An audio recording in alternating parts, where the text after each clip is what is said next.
280 million, of which almost 200 million are under the age of 25. So it's a huge, big number to look at. Being a very fast-growing population, the Arab world could be at 500 million in another 15 to 20 years. So it's amazing in this, yet this is a very important energy to deal with, positively or negatively. It will tell us, it will shape a lot of things in the way it will be addressed and dealt with. Well, Arab youth do have a lot of similarities with each other in terms of culture, in terms of language, in terms of aspirations. At the same time, the Arab world, in order to manage this era of transition, needs at least 80 million jobs to be created within the coming 15 years. So for the 200 million that I mentioned that are coming annually to the job market, there is a need of 80 million jobs within the coming 15 years in the Arab world. Is anybody planning for this? Maybe some are, but many are not. What does this mean if we leave it and we let it just explode as a major unemployment issue to be utilized by radicals and to be utilized by passionate ideologues?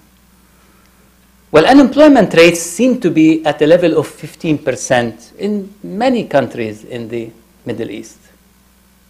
I mean, if you had 15% unemployment in the US, what will happen?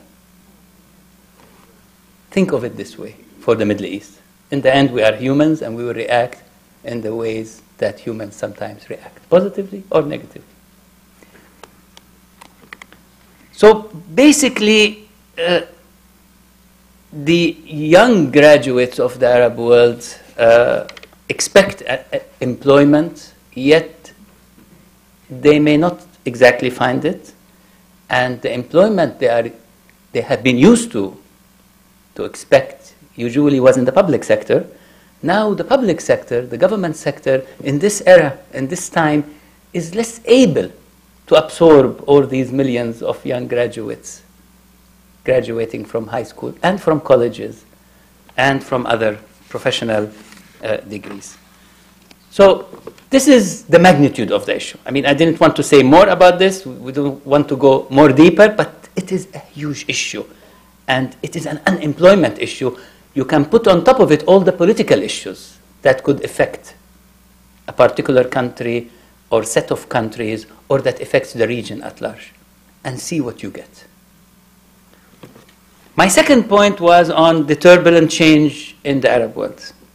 And I will say the following, that the Arab world today is going through a very serious moment of change. I mean, the events, the conflicts, all are expressions of major changes. This is a world now at the crossroads between radicalism and moderation, between religious, puritanic explanations and interpretations of religion and more secular, open interpretations of religion. It is at a crossroad of government control versus less government control, open press versus closed openness, and it's on a crossroads of so many things at this time of era, after the Cold War and after so many changes that has happened in the world and are happening today and are happening also in the Arab world and in the Middle East. So this is a region in change. And what happens when regions are in change? They go through a lot. They go through stress, they go through conflict, even in personal life. When we are in major changes, family changes, personal changes, lots of things happen. We don't have full control over these aspects. We need lots of help and support to manage that transition. These are societies in major transition.